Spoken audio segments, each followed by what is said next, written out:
Yeah. and then decide, is so incredibly valuable. So Gen G, like I said, what a story it would be for them if after Hanwha Life 2-0ing. It's insane. It's like, that had to happen for that to even be an opportunity for Gen G to still be able to make it to second. Yeah, That's absolutely. how insane this is. And Hanwha Life get 2-0ing T1 at the beginning of the day. I was like, ha! I mean, they're the one getting 2-0'd, rather. And then they do. And also, it's absolutely crazy, because if Gen G win this, then we have 3 teams with 12 match wins and 3 teams with 11. Yeah. And I just don't remember the last time we had a top 6 this extraordinarily close at the end of the season. And I'm so glad that we've got 6 teams now, because there was a time last year where we only had 5, and Afrika would have been this close. Oh man, let's have a look at what has been banned away. Yeah, we know what's happening. Right, I mean, the Renekton being locked in. There is one difference. The Azir remains available, and Leona was banned away from Life, because I think Life moved up to about an 83% win rate this season on the Leona. So probably a decent idea to get rid of it. As Nongshim will snap away the Lee Sin. Interesting, having a look at Gen G and seeing the Renekton priority over that of the Lee Sin. As Lee Sin Jace makes a bit of sense here to me. Follow that up with a final pick LeBlanc on the red side. Ban yourself the Lissandra. And you've got yourself set up for a really, really nice mid-game composition. But the LeBlanc is just going to come in early. I don't know about that. That's gonna be that's a Syndra pickup. Is that a Syndra pickup, or is it a Lissandra pickup? I'd honestly rather see BDD on Zoe. Ooh, that's a bit more of a skill matchup. Yeah. And I think you take that as BDD, considering Zoe was so impactful the last time around. And I think that you can, like, going for the Azir into these 2 characters just feels horrible, right? Like, you just, so much of your power gets negated. Yeah. And this is a really important pickup, and this is, Is he doing it anyway? Yes, he is. Okay. This is a very BDD move. It's a very, you know, it worked in game 1. I guess we'll accept it. Also, not picking up the Fresh for the Aphelios. The Fresh, the Aphelios pickup here, though, I think is 100% the right call. Because playing Aphelios, or rather having Dogdom play Aphelios, is a great way to lose any lane, no matter what the situation is. But I gotta say, this draw from Nongshim, there's poke, there is a lot of mobility, there is so much power in this already, and if Gen G win, it's not because they draft a better comp, it's because they're Gen G. These are their champions. They Gen G'd a better comp. They Gen G'd it, yeah. Because you're exactly right. I think that, you know, you talk about getting the nuts, and Nongshim, so far, pretty much hit it, especially for themselves. Yep. Peanut, of course, made his career on the back of Lee Sin. Gori's LeBlanc has been fantastic, and Rich's best champion by a country mile is this Jace. On this particular patch, of course. Otherwise, I'd probably say that Aatrox was worth a mention, as Jinx is going to be banned away here. Gen G going to try and shore up the matchup for Ruler as best as they can. And that is Xin Zhao and Volibear taken off the board. Of course, Gen G don't have a jungler just yet, and therefore, Life does have access to the Thresh unless Nongshim pick it away. And I think that they expect Nongshim to fourth pick it here, because that's why you ban the Jinx, right? Because what happens otherwise is they lock in the Thresh, and then you feel really bad, because then they're going to last pick Jinx, and then you're playing Aphelios into Jinx Thresh, which is just not great. And then you have no one to play through, really. And now it's looking like a Kog'Maw angle. It is looking like a Kog'Maw. Which is still, I think, really good. But I think that with the Thresh, you do still have some potential to take out the Kog'Maw. Braum could be an option here as well. Yeah. Although Living Artillery, if it is indeed a Kog'Maw, could be dangerous. But Thresh will come through.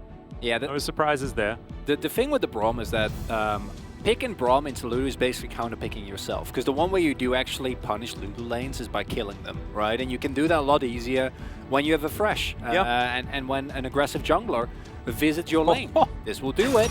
All right, Diana was left open. This means that Gen G, certainly a bit of a no-rush 20, outside of the fact that, I mean, BDD's Azir generally does some weird stuff in that way. Kog'Maw, no surprise, will be locked in last. It's been a while since we've seen this Kog'Maw Lulu lane.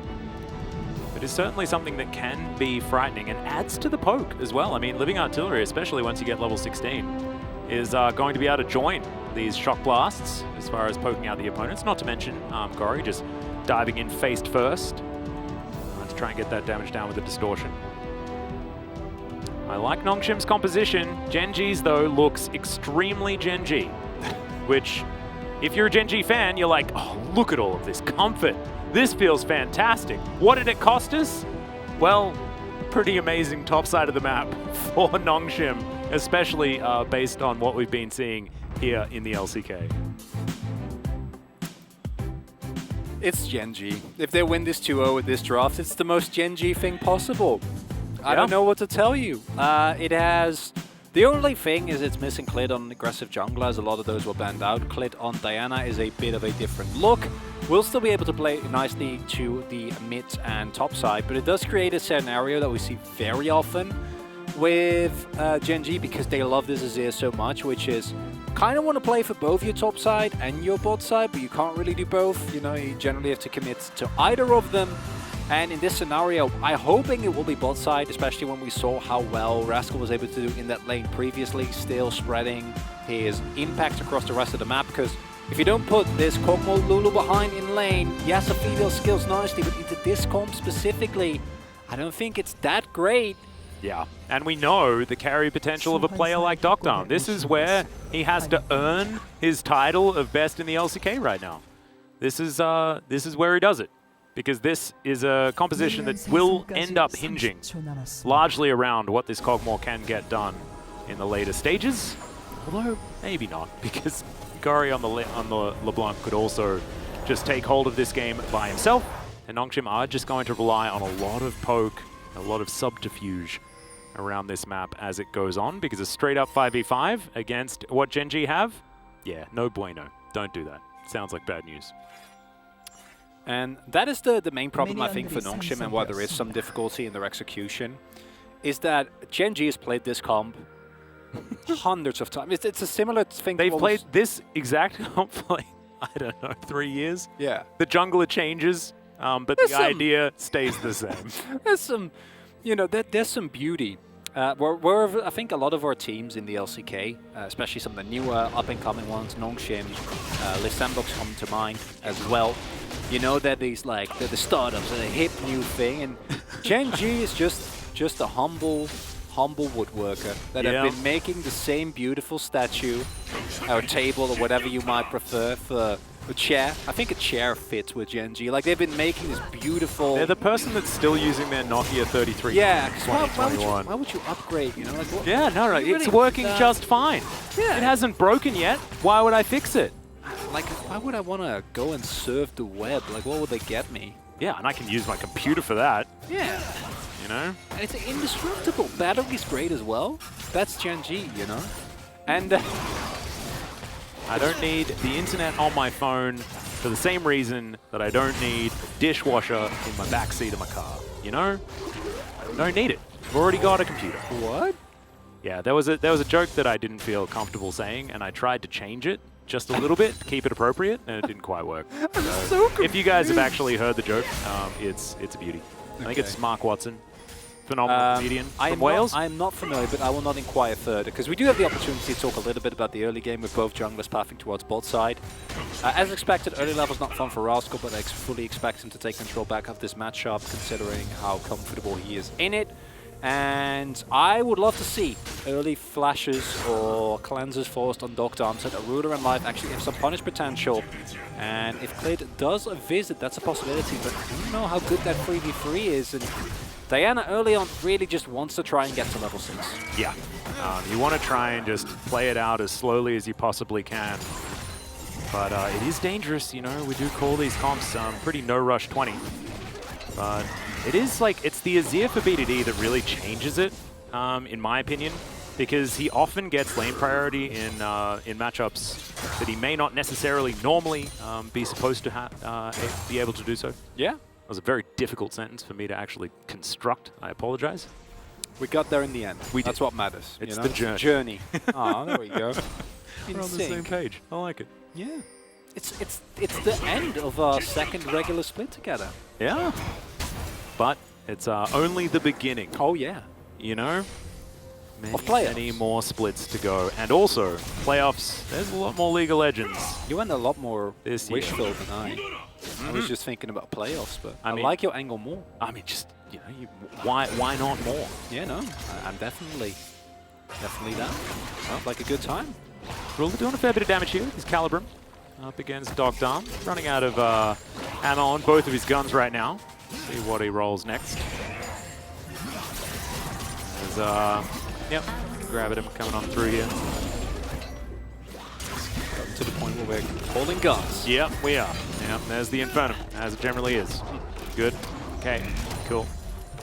I like how I say wonder. I'm pretty sure it's locked in. What's your favorite gun? My favorite gun? For Aphelios. Oh, for Aphelios. I'm like, I don't know anything about guns. Me neither. No, why would I? No, Aphelios specific. I did play Call of Duty 2 that one time, but that was a long time ago. Anyway, continue. No, I never played that.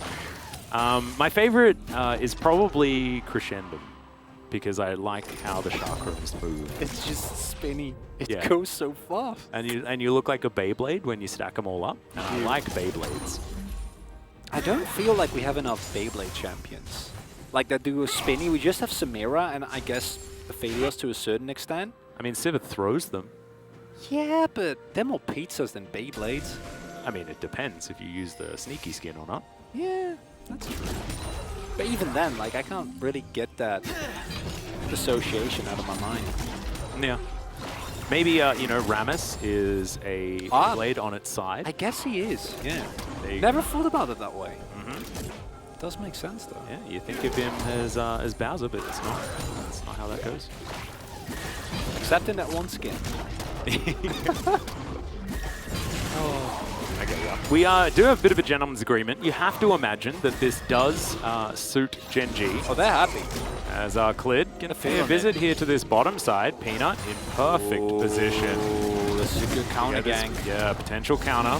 It's Gen G actually playing it very slow. Life looking juicy here. 50% health as Clid is gonna walk into this brush and Peanut's like, gonna vacate the area. Yeah, with Prio, can't pick this one up. Peanut should get out of there. Yep. Play going to get rid of the shield as Gen G also removed the vision. So Peanut, unfortunately, not going to get much return for his time investment. Now you're 6. That's a win for Gen G. You know, Diana hit 6. Lee didn't do anything on the map. Yeah. Thumbs up. And you also might just be able to walk away with the Drake, which is going to go down a minute before the Rift Herald does spawn, so you will possibly be able to get into position for that one as well. As we've got Ruler going for a bit of a reset, currently 5 CS in the lead. As that wave is going to be pushing towards Nongshim. That's the... Oh, I was actually like expecting him to just straight up run towards Herald. But it's a little early. Yep. But that would be nice. You know, set up the wave to shove and then run top. Try and help out the rest of your team instead. Depending on what Dogdom does with it, might be looking for a bounce into a rotation towards top. But this is the problem, is that whereas the top side for Gen G is incredibly strong, I think 5v5, even this early on, Gen G's comp actually does a lot more. Like, just because of the possible AoE damage that you have available as a Ruler. Like, it doesn't single-handedly win team fights, but it's still a lot more. Yeah, Hook gonna go wide. Good slow there onto life with the Glitter Lance. As Dogdom gonna have to back away as his W does wear off. Now you got Gen G just grabbing onto this wave, and they will reassert some control as Peanut immediately going to start off this Rift Herald. And I think that Gen G were always going to give this one up. You see that. Oh, they are all rotating, but this is slow. Yeah, it's very I would have very much liked Ruler and Life to just stay in that bottom lane. Grab yourself 2 plates and then not worry about it. But I guess we're flipping it. Yeah, well, BDD looking for his options. Still can shift some sands to get on over there. As they dive on in, there's the Emperor's Divide onto 2. Moonfall not actually going to catch them out. As Clid, he's going to get exhausted, gets the heal, flashes away. Good play as well onto Gori as Rich and Rascal are fighting off to the other side of this one. As Ruler with his chakrams just going to eat through Nongshim. Now Kellen is just going to be dessert, and Ruler picks up that kill. So yes, you do manage to grab yourself the Rift Herald, but at what cost? And again, Rascal's early skirmishing as well is just impeccable, because that looked kind of lackluster at the beginning. It's a shuffle into only a single man getting hit by the Moonfall, but man, the subsequent collapse that Gen G is able to find, getting gold on two of your most threatening characters. Rascal in terms of 1v1, the pressure that he should be having on Rich, and Ruler, self-explanatory really on that one, as this is where it looked fine, right? You pick up the objective, you're feeling good, and the enemy is a bit late on the rotation, and then this buys a lot of time. BDD's flasher is actually really, really nice. Yeah, Clint gets taken low, but he doesn't actually die, and this just buys time for the Angry Crocodile to come in. Well, does he actually have a dice, is my question. Yeah. He wants to use it to get out of the way of Peanut. He's just going to wait it out and get the last second on that one. It is going to be this Rift Herald throwing itself into this outer turret top lane, so a lot of money over to Rich and Peanut up here. Yeah, that's going to be first robot coming through, so nicely done there by Nongshim, bullying Rascal off. But all this does is equalize the gold. And Gen G are possibly going to be able to make a play towards bot side as well. Kellen doesn't have Wild Grave available yet, and there is a big wave being set up to get shoved into the turret. Rich has TP available. Yeah, Dr. doing his very best to try and get up here and clear out some of these minions. Yep, they're just going to back away. Medium-sized wave that probably gets cleared, so no action there. It's hard to cast off the minimap sometimes, completely understand. It's like, oh, I can see all of these dots. This must be huge. It's like one siege minion. Oh, no. He tried his best, okay? Yeah, he just wanted to actually siege the turret, and they wouldn't let him. Yeah, it's a bit of a shame. Well, Ruler now in a bit of trouble. We'll take a lantern as Dr. by Arcane barraging. And in terms of early game, I think it's been a huge winner for Gen G, and this is not an end of the line at all for Nongshim. They still have insane amount of skirmishing power, and late in the game, there should still be the opportunity for Dr. to pop off. But I do gotta say, specifically into Diana and Azir, I feel like you're so reliant on your flash, even with the Wild Growth being available, because late game, those characters, even through Wild Growth, like, the problem is that they shove you into your own, into the enemy team, right? And there's nothing that you can really do about that. And I think BDD, in particular, later in the game is going to be doing an amount of damage, but Plate is really just set up for Ruler or BDD to just take over a team fight. And if you accelerate that Afida's win condition, that's a very good look. Thing is, though, that the gold kind of spread and more on Clit, and I think this is fine. Diana can snowball really nicely, but Ruler not really, even with the kill, getting a substantial lead due to the global gold that was available for Nongshim. Second Drake, though, would set up very nicely, because this is going to be a relevant I say relevant cloud because a relevant soul? Yeah, but it's going to be a relevant soul here. Hopefully it's Earth, Wind, and Fire in order. I would love to groove tonight. That would be nice. And we'll see whether that is going to be the case. Half expecting it to be an Ocean, though. Peanut now possibly in trouble as BDD not going to find the Emperor's Divide. However, it's going to be here to try and buy them some space. But the steal comes through, and now Nongshim are closing in. Gory able to get out of there as he is going to get pulled back and immediately explodes. Now Peanut going to safeguard his way out as Rascal. He's chasing after him. That's the stun as Ruler looks for the Moonlight Vigil and finds it. And there it is. The last Q is going to secure the kill. So yes, they lose a Cloud Drake, one of them, but now they have the opportunity of stacking up 3 Oceans, and also they get a bunch more kills. Gen G really taking these skirmishes. 2 people tried to steal Ruler's kills, and he will not have it, Atlas. Those are his kills, okay? That's just the start of a Penta. It starts with 2 kills. You can't take those away from him. And we joke, but as you pointed out, that is not a trade you're willing to take as Nongshim at all.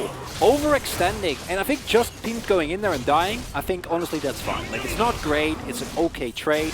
A single Drake doesn't do that much, but it does buy you more time down the line. It means that you have a lot more flexibility in how you want to play your macro later on, as opposed to being forced to opt into a Drake. But then to go in with everyone else is a huge risk, and it doesn't pay off at all, as Ruler is just standing there. Well, Beyblading, really. And no one that can stop him. And yeah, this was preemptive from BDD. And Peanut doesn't actually get denied. I think Life was looking for the flay. That's nice. But then this hook that comes through, combined with a really nice moonthrow from Clay that sets it up, in of itself is great. Life really having a career-affirming game. As Ruler's like, nope, no you don't, Mr. BDD. Yeah. I have He's my like Calorum shuffling queue. in. I'll be fine. Thank you. And I want to draw attention again, and it's something that we talk about a lot, but I can't get enough of Rascal's early skirmishing on Renekton, and it's like, I think Rascal is one of the very few players in the LCK that really shows us why when Renekton's like high pick, then like he actually does things like this, because there's been so many Renektons in the LCK that pick the pick and then nothing happens for 25 minutes, and then they try and frontline and then they die. And I mean, let's be honest, that is sometimes Rascal, but then he plays some sick late game Renekton, and you're like, oh man. Does it? How does he do it? We don't know, but he does anyway. He just knows all of his matchups so well. Now, and he's just played this way too much. Ruler is very fed. Yeah, he's a scary boy. And the good thing is that gold has also spread to the rest of Gen G, right? And if you look at item finishes, it's not the biggest leads yet, but it's more about how Gen G can push it here. And don't know if I'm loving going for an attempted steal, whereas BDD is just bullying the hell out of Gory here. Yeah, sends him home, actually, and that's going to mean that Shirley will belong to Gen G. As Rascal trying to pick up the minions underneath the turret, does so pretty comfortably. So the cross-map play not going to work out for Nongshim either. As Gen G once again playing their early game, late game composition and doing it in a way that confuses most, especially myself. It's just so Gen G. It is the most Gen G thing ever. But sometimes you've just got to love it, you know? It's just the entirety of this series, right? It's so many of the key Gen G things has been on. Oh, gets the flash. BDD gonna happily trade the Emperor's Divide for that. And I talked a lot about the lanes. Might I draw your attention to now Peanut, he just got a level there, but he was 2 levels down. And is that 10 camps in the lead for Clid? Yeah, it's for the CS. And the thing about Lee is that yes, he skirmishes very well, but Diana is one of the strongest scaling junglers that we have at the moment. And if you hit level 11 with a 30-40 CS lead and the Proto Belt, you're terrifying. And you're not at the point yet where Doctum is going to be able to do a lot. And I want to draw attention here. Doctum has also pivoted away from what we've seen a lot more, which is the Wits and Shieldbolt Hawkmow. Yeah. Might still go Wits End, to be completely honest, but has gone for the Gale Force for an added amount of survivability, right? Like, I don't generally maneuverability, expect it. Which you need against Gen G, because there is a ton of people that are going to try and dive on top of you, and having also extra mobility is really good. Yeah, you also just use your Lulu as your shield bow, right? Yeah. That's sort of how this one works. I think if it was in a different composition with a Xin Zhao on Peanut, perhaps, then you'd still have to go shield bow because a lot of those wild growths will be on the Xin Zhao. But Peanut is very mobile on this Lee Sin as Gen G. Bit of trouble here, but Gori not going to be able to find the chains. Gen G just going to move themselves out as Rich going to boop Rascal away. Get some vision down onto the Crocodile. He just wants to get into the lane, man. Nice spacing from Rich there. As the Eclipse as well, which makes trading for Rascal a little bit harder. As we will be going down. Last time we saw this, Gen G said, no, we're good, and just shoved it down mid. And that's exactly what's happening here. They have the Rift Herald available as well, going to take a short track, take over the enemy jungle, and might just get 2 turrets here in a matter of seconds, Atlas. Yeah, this is actually huge. So this turret is going to go down. Can they get the inner as well? As they should be able to. Yeah, I think they will. Yeah, Sun turret goes up. So now Rich trying to get into position, but they're blocking as Gori going to find some chains, but not actually going to connect them as once again BDD doesn't find the Emperor's Divide. They do manage to take the inner turret, but now Gen G do have to try and get out of there. Gori trying to poke his way through. But the Sun Disc says no, as Life takes a fair bit of damage there from that Shock Blast.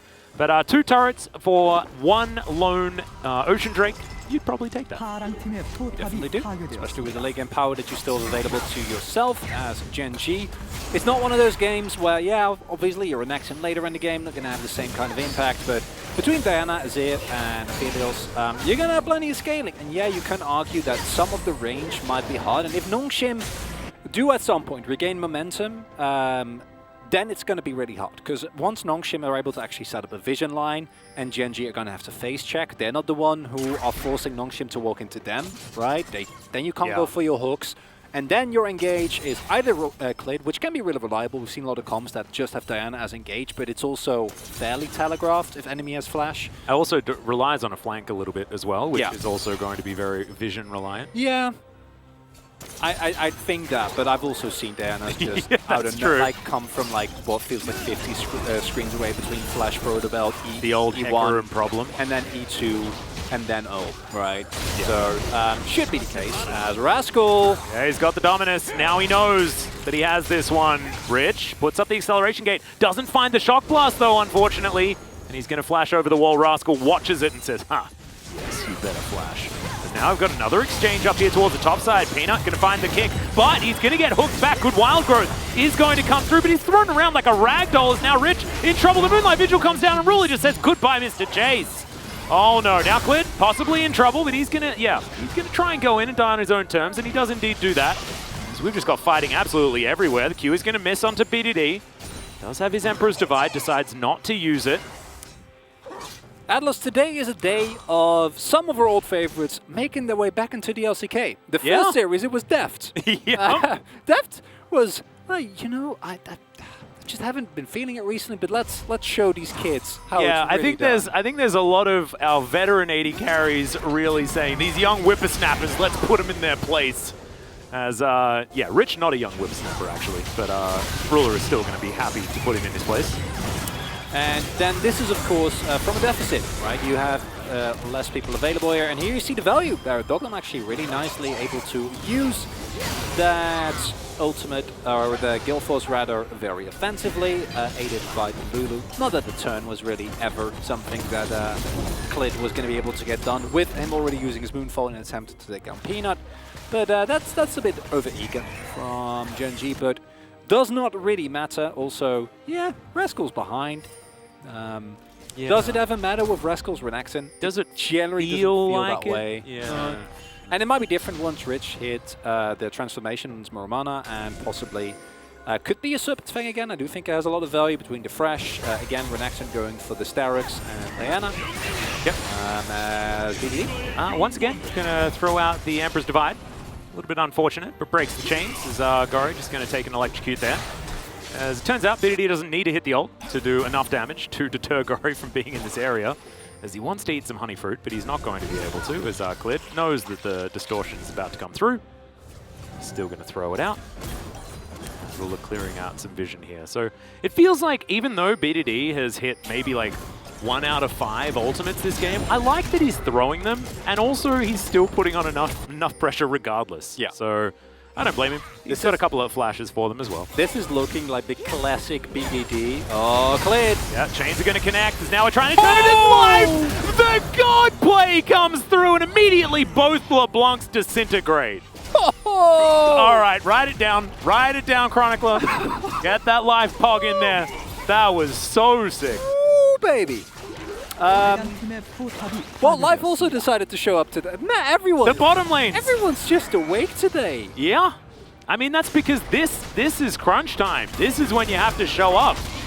And Gen G, they want that second place. Oh. And now they're looking more than ever like they're going to get it. Man, I have a lot of egg on my face because I predicted that Gen G were going to finish 4th, not 2nd. I can't believe it. I thought Nongshim was going to be in today as well. And it still can happen. Let's not get too excited yet, because it is 2 Drakes against 2. With the one that is about to be taken. Nongshim still have a lot of late game power. We know that they can turn fights. We saw them do it in the last one as well. And they do have a considerable amount of range. It wouldn't be the first time that Gori is in an 0-3-0 position and suddenly finds a triple on LeBlanc and turns into this unstoppable killing machine. But this is looking like old school Gen G. And I did not expect a 2-0 for Gen G here. I also did not expect a 2-0 for Humble Life, and we all know what that got us. Do you remember what I said about my waters? Maybe they're working today. I want to see this again. Oh my god, it's so sick. Like max range as well. Oh my god. 나이스! 잘했다 정민아. 바텀 깨자. 괜찮. Well, Ruler definitely happy with his support here today. Life's Thresh does have a great win rate just in general. I believe he's 75% on it so far this season. Also is denied it many, many times. Him and Kellen both actually, certainly our resident Threshers, although Kerry did kind of take the spotlight away from both of them, with probably the best Thresh performance in one single game this season. that I've seen in upward of 5 years. You still can't top that. It was like there were 2 freshers playing that game. Yeah, no, that was like Harlem Globetrotters style, you know, like Mad Life 5 years ago type fresh play. Really sick. BDD going for his trademark Electrocute, Ludens. Maybe it's more than Mask. I've seen it. We've seen him do it before. Yeah, I've long stopped questioning BDD's choices on Azir. Yeah, no, it's sort of like it's like Froggen's and Nivea. When he builds a Warmogs, you know that that's the right build. You know. Because BDD also played like we've seen him play like 15 different builds as well. Yeah, and like 17 different keystones. Like 4 keystones in there are available. Yeah, I don't know how he does it. I think that he utilizes Omni Stone, but then it's the actual the actual rune as it's well. It's like it's an Omni Stone, but it lasts all game on the randomized rune. That's how it works. That's just picking a rune with extra stats. I mean, Azir does also just utilize quite a lot of them based on what you want him to do. Is Gen G just going to move up towards his outer turret, comfortably take that one down? There is a Kog'Maw doing a fair bit of work in that mid lane, but shove again. Yeah, Gen G just saying, all right, do you want to stay there? We will keep pushing. As they have information about what's going on here as Peanut dives on over, takes a fair bit of damage from Ruler on the back end, but they don't want to test their luck, especially when there's a Lee Sin with Kick Flash available. The outer turret is going to be taken. So, turret for turret, no one really finding a big advantage, as 3,000 gold is the lead for Gen G, with a composition that on paper you'd say is very good in the late game. They have a lot of champions that very much want resources, but I guess Rascal's happy to give some up over to Clid. This King of Weeks out Renekton. He's just picking up some chicken left and right. He's just in a lane alone against Dogdom saying, hello, please don't attack me. I will clear the waves. Yeah, sees a LeBlanc there on 0-3-0 and he's like, well, I guess Thornmail's what I'm doing. Yep. You don't blame him, although Docdom will do a lot of magic damage as well. Oh, yeah. Oh, he will. Between the Witsand and the Lulu. Witsand and is the Rage Blade is going to be coming through as well. And also there's just a lot. And Living Artillery just in general. Yeah. W as well, if I'm not mistaken, also gives additional magic damage. Health damage, magic damage. Exactly right. So much on the good old Corgi. If you can get later into the game, hit that free item mark, and Callan maybe picks up a second item as well. You turn into an unstoppable juggernaut. But again, I think that Guild Force is going to have to be used very, very well, because between Clid and BDD there is so much threat. I actually think that Rascal is like the one guy that in this game shouldn't reliably ever get on Dogdom. So that's good, at least. You know, that's something you don't have to worry about. If he's getting on Dogdom, it's like, I want to get his cleanse. And then he does so and tries to take a land out. That's, because that's what I'm assuming. Dogdom just kills you immediately when that happens. Yeah. But Rascal still has a lot of utility as... All right, Dogdom just running towards Ruler. And Ruler in 2 auto attacks loses half of his health bar, which is something you'd expect. Now, possibly able to go back, grab his Infinity Edge for item number 3. Oh boy. That is a lot of damage. Really big, because this is a sword point fight for either team here. Meanwhile, in top lane, it's just Rascal's just the memes like, meanwhile, Rascal was off on his own. Yes. In a lane, far, far away from the rest of his team. This is really frightening, because Ruler has perfect weapons as well. Moonlight Vigil is available. BDD also with his ult. Moonfall's there. Teleport to come through. This is Crocodile really wants to join this one. Oh, very close to Gory getting there. As, okay, Gen G say, all right, well, you know.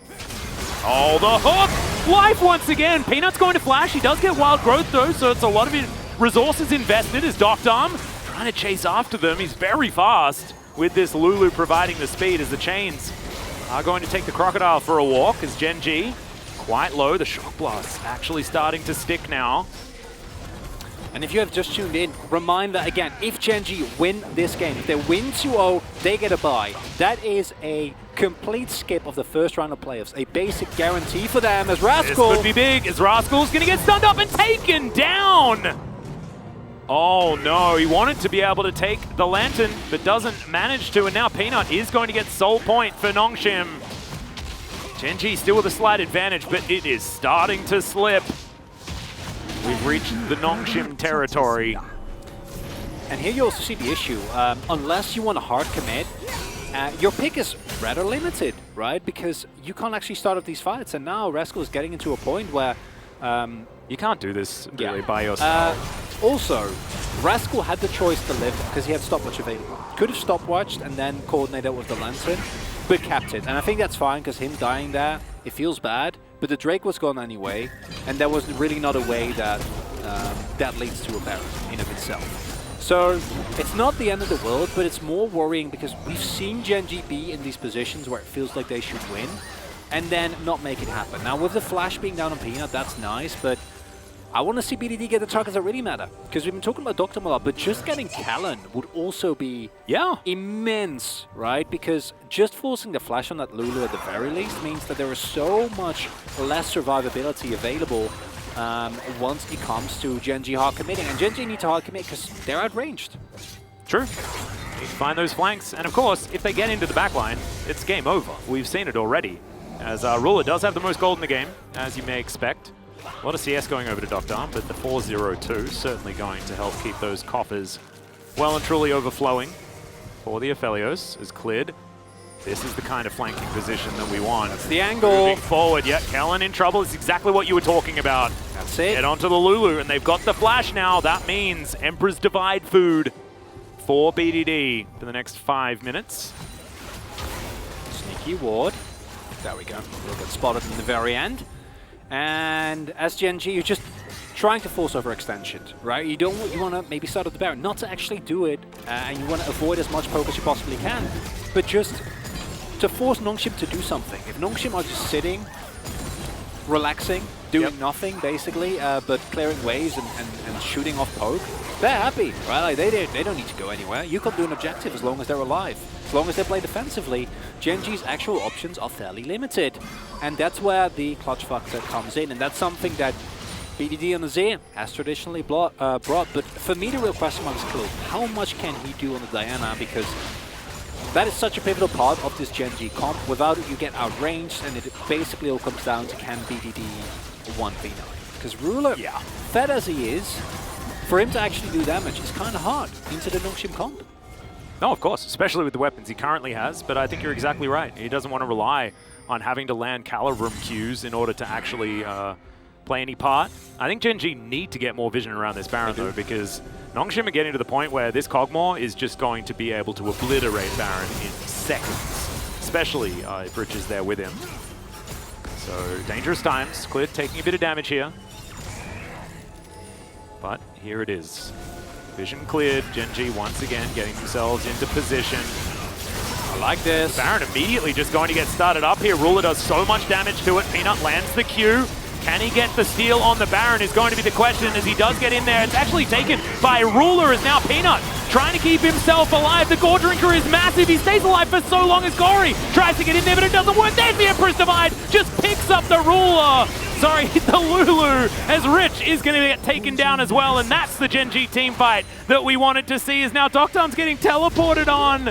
The sad little bee himself, the epitomization of it, as he tries to kite out the crocodile, but he's sliced and diced, and the Lantern says no to the passive. Now Gen G looking to push up the mid lane, and this is the big turning point. I don't know if they can actually just straight up win, but maybe they'll go for it. They might. It's 36 seconds till Dogdom. I don't know if they have enough power. Baron buff is available as well. If they can keep the wave alive, I think they could just end. Yep, they can tank this one up. This is ridiculous. Gen G will be second place. No way! At the end of it all. They could have been sixth. If this had have gone a different way, they could have been sixth. But the Nexus is going to get focused down. Ruler will be